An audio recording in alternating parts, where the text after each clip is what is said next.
And now stand by for adventure. 3, 2, 1.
Hey, how's everyone doing out there today?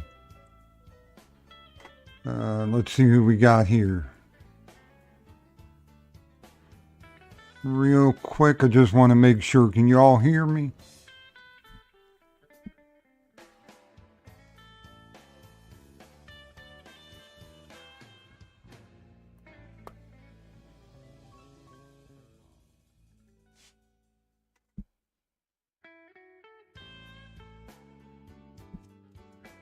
All right, can you all hear me out there? Yep. All right, thank you, Kentucky John. Let's see who I got all here today. The Currency Crazy. Howdy. Jeff and Lola Davis. Barry. Kentucky John. Let's see. God is great. Konnichiwa. And Leslie Anderson. How y'all doing out there? The kids at the hospital are watching. Awesome. Awesome. So I went by my LCS today and picked up a few things. Like I said, this is my Wednesdays I'm going to be trying to come up here and cover different kinds of currencies I picked up or what have you I may have laying in my my binder. But I want to start off with something that I've been wanting to start collecting. It's military script, military payment certificates. And what it was is during the wars, instead of having a chance of the American money getting out and populating those areas, they paid the soldiers in what they called script, and it could only be used on post. First one I got is from the Korean War period.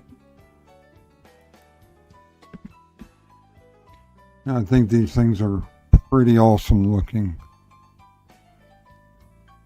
So that would be worth 5 cents. Of course, back then 5 cents went a lot farther than it did. This was in the 1950s. I think these are a beautiful example. He only had 2. I scarped them both up. I wanted to start collecting the military scripts.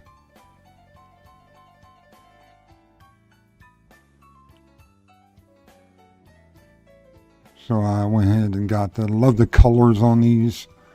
They're very vibrant, very pop right out at you.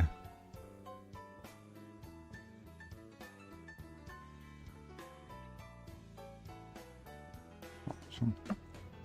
Now the next one's from Vietnam era.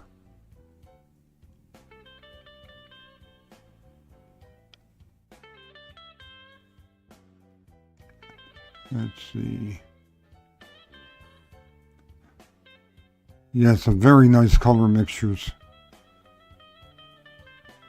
I love the back of this.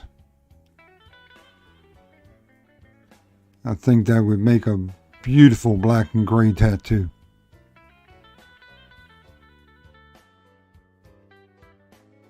But that is some vibrant colors to them. This one's from Vietnam era, so it's not as old as the other one. But like I said, they would just be able to spend these on post. The civilian population in the area had no benefit from them. They couldn't use these off post. It was just so that the American money wouldn't get out to the local area.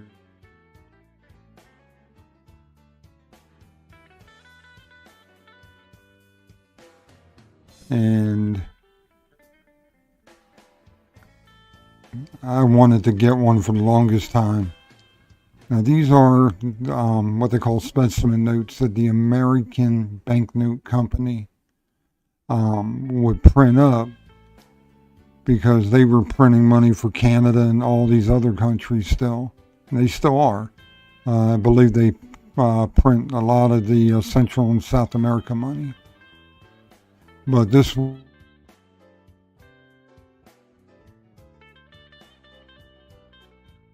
are on all of them, the green and the black. You don't see them without it. They have a security strip feature in there to show you how they could do that. And just a generic picture.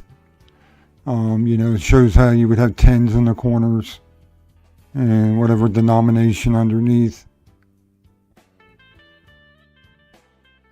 And then, of course, it tells you it was printed by the American Banknote Company. I've been wanting to get one of these for the longest time as well. On the back, they're just black ink. Kind of like Stu Lubeck said, kind of like the opposite of what we're used to seeing. The black on the front of the bill, the color on the back of the bill. This is kind of the opposite. That's a security feature that they would show right there. And like I said, this says a specimen note. But this is what they would send out to the different countries that they were trying to get their contracts for printing up their money. Because not every country has their own BEP. Hey, Big Apple Stacker, how you doing, sir? I've been wanting to pick one of these up for a long time.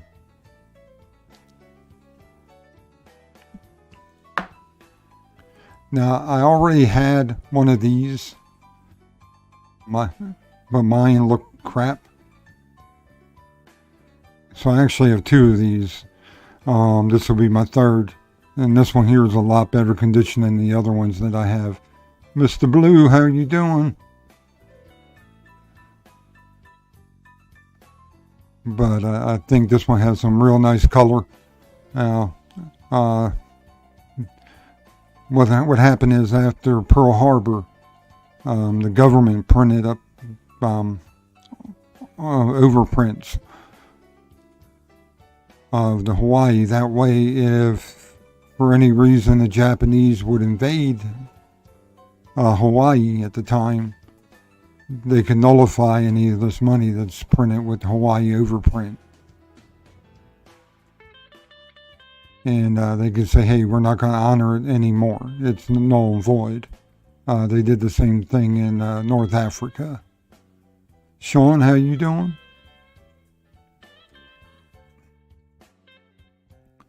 And then the back, of course, you got the big Hawaiian overprint.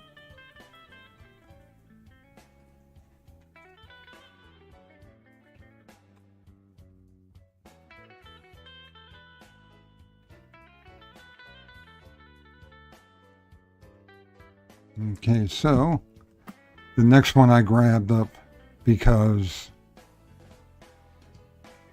these are the least population of them. This one's not in the best of condition. It's got some miles on it.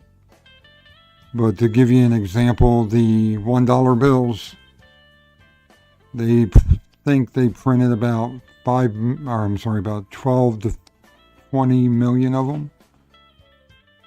The $5 bills, they only printed 9 million. And out of the 9 million, I'm not sure how many are still in circulation, but the $5 bill is probably your hardest press to get, and probably the one that's going to cost you the most money. Now, this one here, like I said, it's not in great condition, but it's passable for my collection. The back's in semi-okay condition. This is a crease right there. But you got the large overprint of Hawaii on there as well.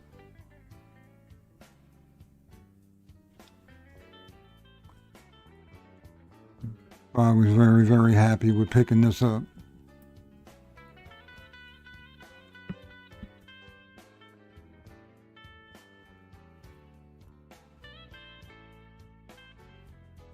Let's see here. And the next thing I picked up is, it's kind of common, but it's not. Kennedy's, or when Kennedy was assassinated and President Johnson appointed his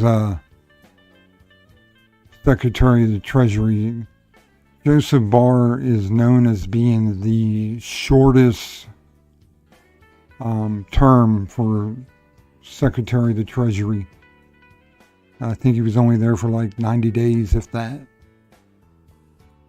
So when I saw this, and it was a star note on top of it, I had to pick it up. It's just a plain, modern back on it. But the fact that it's Secretary Barr that signed it actually makes this a little more valuable than the everyday ones out there.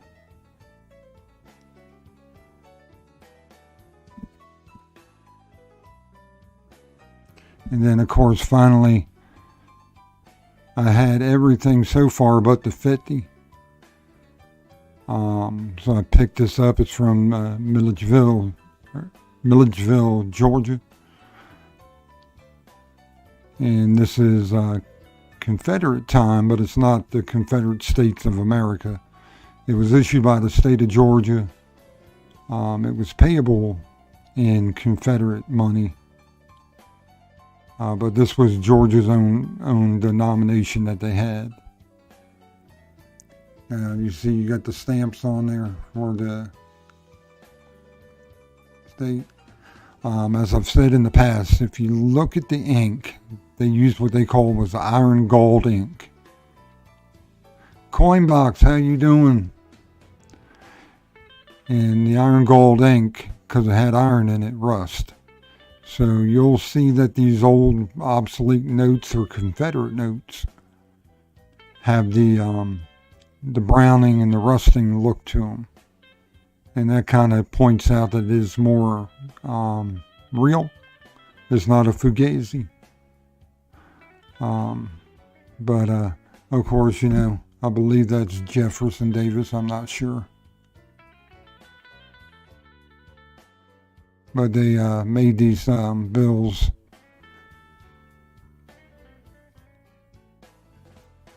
Let's see here. And then you got because the South was big on agriculture. So they had the corn stalks there. And of course the Lady Justice there holding her scales. I have the, like I said, I had the, I think the 25 and the 20 and the 5. I needed the 50. I think I even have the 100. So this really, really brought me into where I need to be.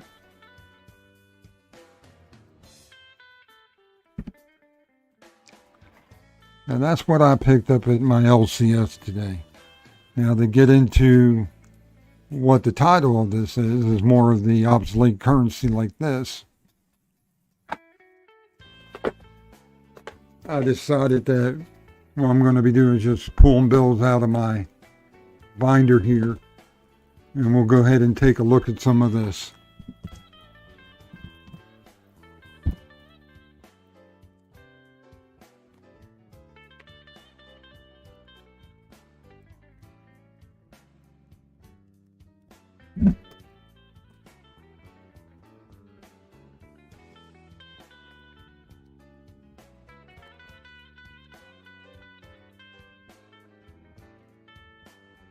Okay, so I've showed you the Fugazi that I had from the Canal Bank.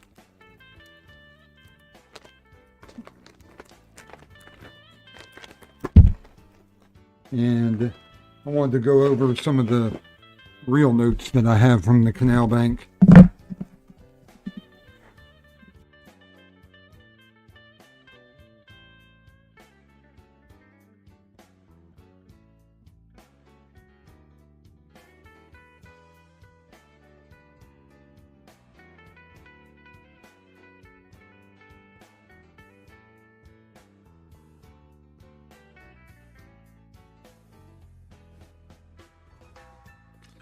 All right, I'm sorry about that. Can you all hear me now?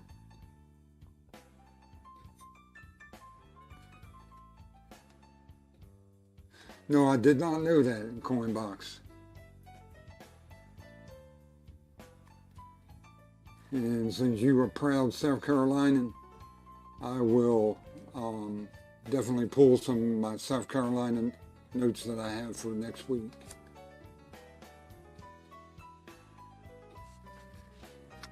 But the Canal Banking Company, what they did was they're the ones that built the main canal down there in New Orleans. And they financed it. And made their own little bank, of course. But just the details on these things are amazing. If you look inside the 5, you're going to see in each letter there's a cherub.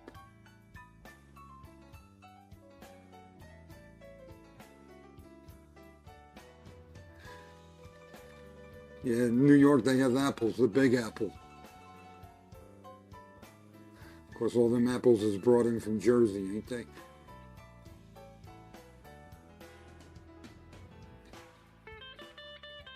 And just the vignettes, I hope I said that right, vignettes on this are amazing.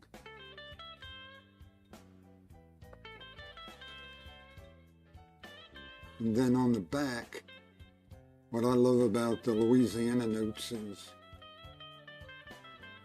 let's see here, actually it's not this bank, it's the next bank. But just how beautiful these things are. And you look in each of the details there, come on, focus.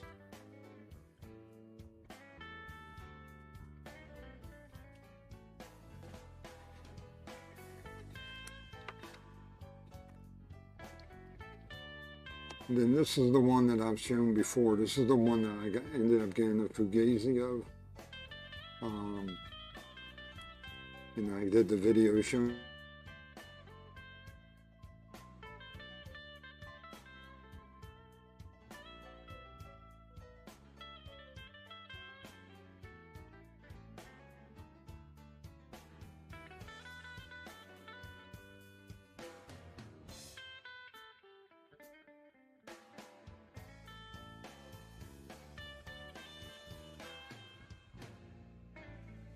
On how you can still hear me or not. Okay, looks like I'm back. But the back of these had color. And, you know, we're looking the 1840s here. Are these 1860s? 1850s. For the colors to be so vibrant still. It's just amazing, I think. And then I got the $100 bill from them.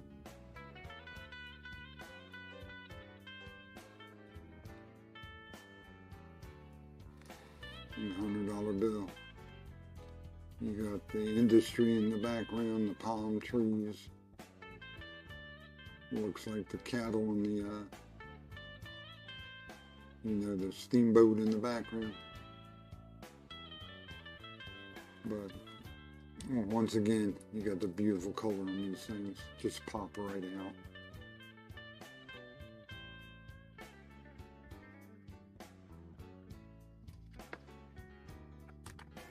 Alright everyone, so I'm doing a gall. Let me go ahead and bring that up.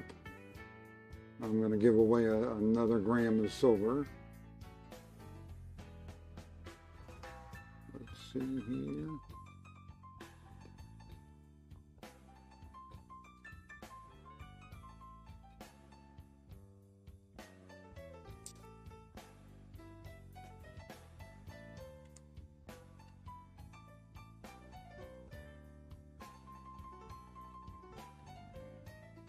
All right, everyone, go ahead and type in pound gall. And while you're doing that,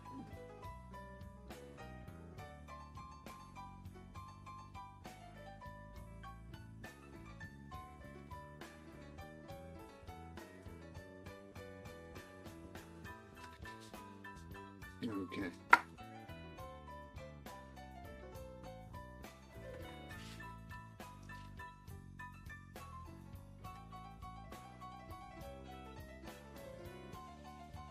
Okay, so I got 2 entries in it so far. Looks like I got 10 people out there. Go ahead and type in that pound gall.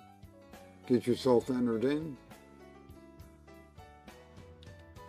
And maybe you'll win a free gram of silver there.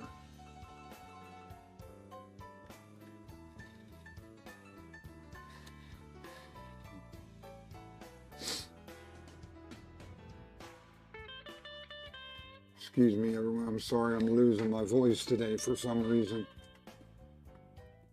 All right, we up to 5.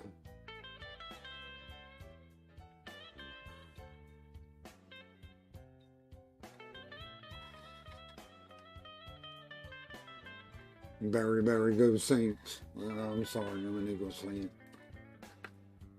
Yep. But I have been known to say who dat a few times. So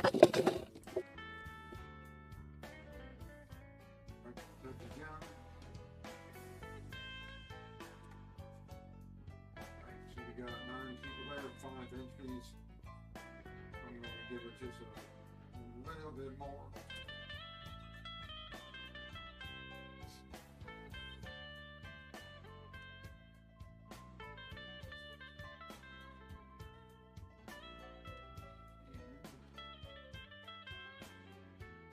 I got a lurker or 2.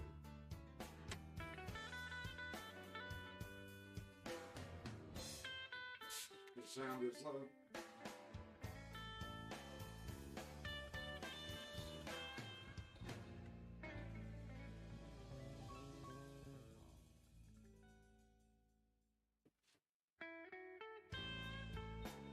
Okay, how's that? Any better? Did that bring up the sound for y'all?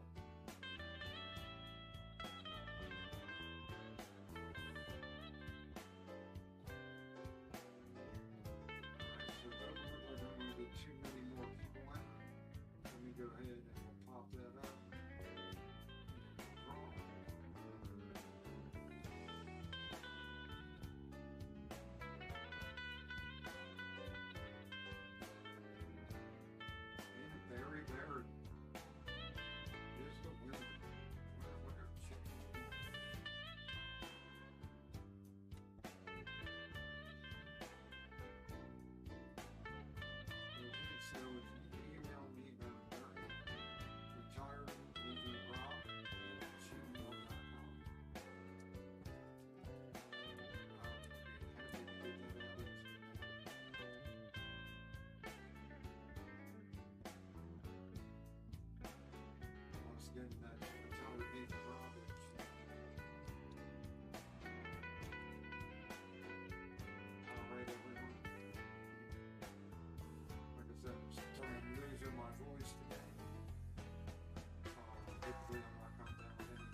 all happening out there.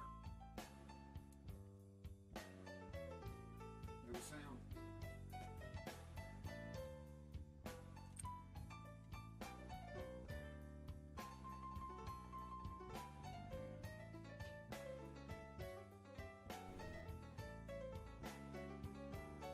Okay, how's that? Do you got sound now?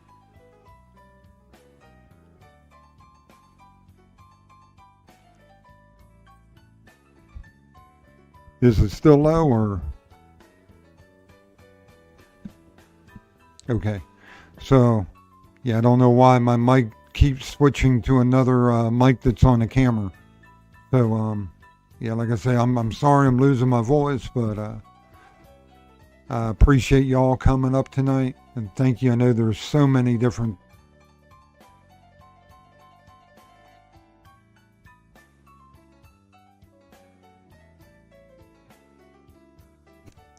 and keep on stacking. Have a good night, everyone.